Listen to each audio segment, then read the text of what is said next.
आजकल social media पर एक वीडियो बहुत ही वायरल हो रही है, चाहे वो एक्स हो, यूट्यूब हो, इंस्टाग्राम हो या फेसबुक हो, हर जगह पे वो वीडियो बहुत ही वायरल हो रही है। अपने उत्तर प्रदेश को लेकर के कोई भी ऐसा प्रदेश नहीं है देश का जहां वो वीडियो वायरल ना हो रही हो। इसमें एक 32 वर्षीय शख्स जिसको पुलिस इनकाउंटर में मारते हुए दिखाई दिया जा रहा है। क्या वास्तव में एक इनकाउंटर है या पुलिस की सोची समझी एक रणनीति है? क्योंकि जो व्यक्ति उस वीडियो में दिखा दे रहा है वो खुद के पास एक हथियार रखे हुए था, फिर उसने लास्ट में सरेंडर कर दिया, खुद का हथियार फेंक दिया और उसके बाद पुलिस ने उसको मारा। क्या वास्तव में ये एक अमानवीय कृत्य घटना थी? क्यों आखिर उसको लोग स्वतंत्रता सेनानी की, क्रांतिकारी की तरीके से उसका दर्जा दे रहे हैं? लोग उसको भगत सिंह, चंद्रशेखर आजाद की तरीके से उसको उसके साथ कंपेयर कर रहे हैं। जानते हैं इस वीडियो में। नमस्कार दोस्तों, मेरा नाम देशराज सिंह है। मैं स्वागत करता हूं आपका अपनी इस वीडियो में। भरत भूषण तिवारी, वो 32 वर्ष का बिहार का वो शख्स जिसको पुलिस ने घेर के इनकाउंटर में मार दिया, जिसके ऊपर कोई भी आपराधिक मुकदमा दर्ज नहीं था। क्या वास्तव में पुलिस का ऐसा कृत्य करना एक निंदनीय कृत्य नहीं हुआ? जानते हैं इसको विस्तार में, आखिर क्यों पुलिस ने मारा। दोस्तों आपको बताते चले, बिहार के जिला भोजपुर आरा और भोजपुर आरा का एक थाना लगता है शाहपुर। शाहपुर थाना क्षेत्र का एक गांव लगता है बिलौटी। बिलौटी का रहने वाला एक व्यक्ति जिसका नाम काशीनाथ तिवारी बिहार पुलिस में बतौर हवलदार के पोस्ट पे तैनात था। वह 2016 में रिटायर्ड होता है। उसके 3 बेटे होते हैं।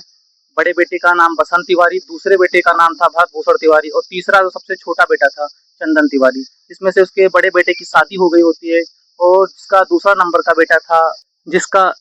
बेटा था भरत भूषण तिवारी, उसने अपने माता पिता से शादी के लिए इनकार कर दिया। वो बीएससी का छात्र था क्योंकि उसका मन समाज सेवा में लगता था। वह सामाजिक कृत्यों को, सामाजिक कार्यों को, जो कि गरीब व्यक्ति थे, दलित थे, वो बिछड़े हुए थे, उनके मुद्दों को सरकार के प्रति उठाता था और उनका जो भी कार्य होता सरकार से करवाने का कार्य करता था।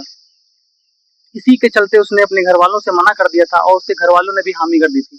वह छोटे छोटे हर एक गांव के मुद्दे जो थे वो सरकार के प्रति उठाता रहता था और उनकी वीडियो बना करके फेसबुक पर अपलोड करता रहता था।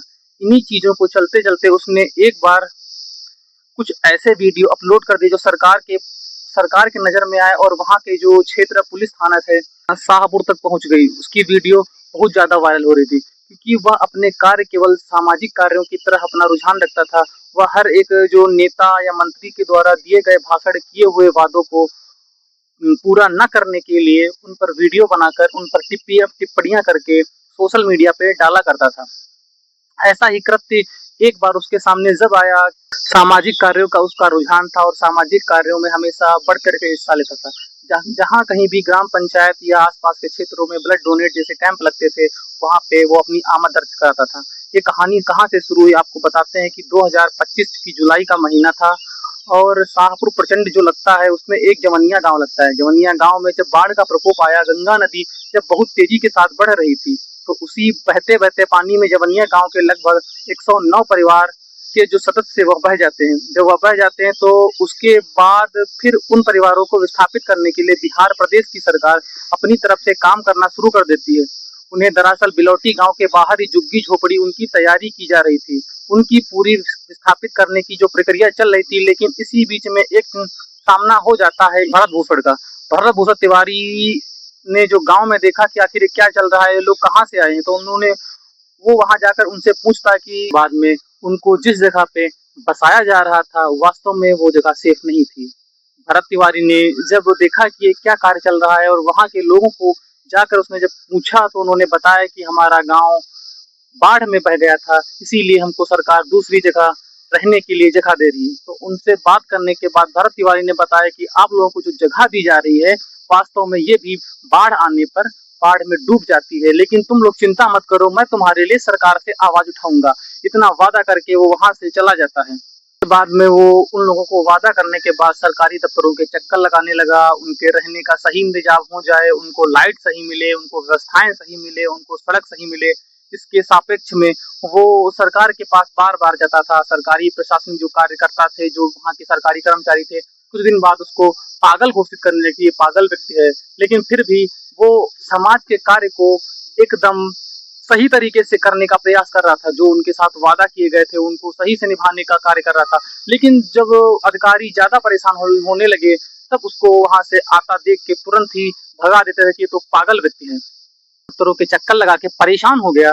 तब उसने 13 जून 2026 को सोशल मीडिया पे एक गर्म मिजाज पोस्ट डाली। हालांकि उसने अपने सोशल मीडिया पे बहुत सारी पोस्ट डाल रखी थी, लेकिन उसने इस बार गर्म मिजाज में पोस्ट डाली। उसने कहा कि अगर काम ईमानदारी से करना है तो यहाँ आना, यहाँ जो मिट्टी डालने के लिए गड्ढे को भरना है उसके लिए पूरी तैयारी करना है। अगर तुमने गड्ढे को ठीक से नहीं भरा तो देख लेना। और उसने कहा यहाँ जो कोई भी सरकारी अधिकारी आएगा या कर्मचारी आएगा, अगर उसने अच्छा कार्य नहीं किया तो उसके साथ अच्छा नहीं होगा।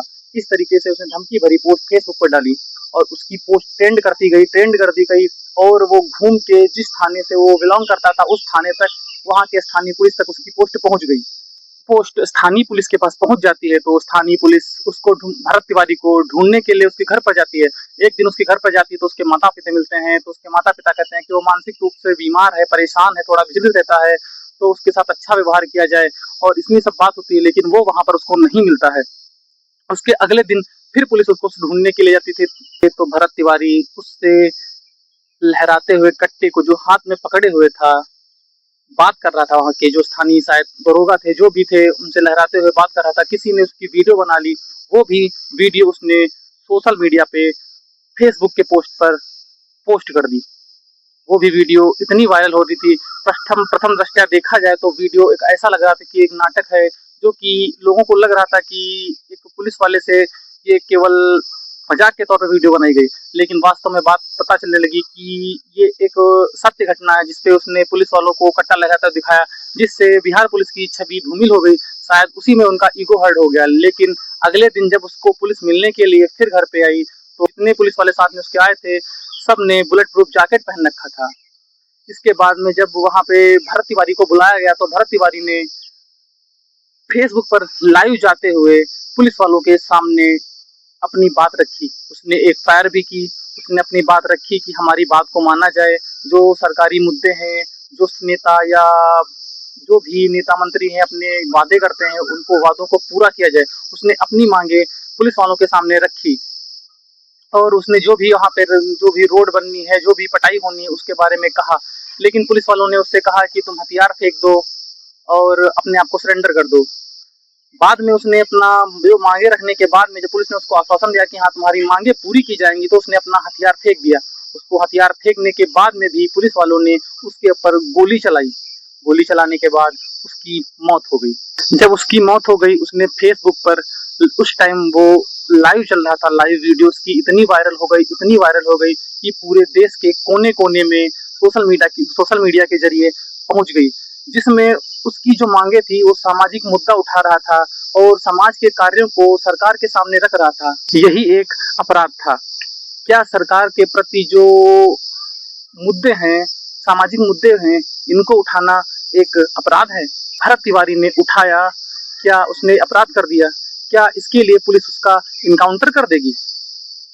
वास्तव में काफी शर्मनाक बात है कि उसके द्वारा किए हुए कार्य को, सामाजिक मुद्दों को उठाने को लेकर के उसको इनकाउंटर में मार दिया गया। सोशल मीडिया पर उसकी लाइव इनकाउंटर के बाद, उसकी मृत्यु के बाद लोग उसे क्रांतिकारी की तरीके से देख रहे थे। लोग उसे भगत सिंह, शहीद चंद्रशेखर आजाद के तरीके से दर्जा दे रहे थे।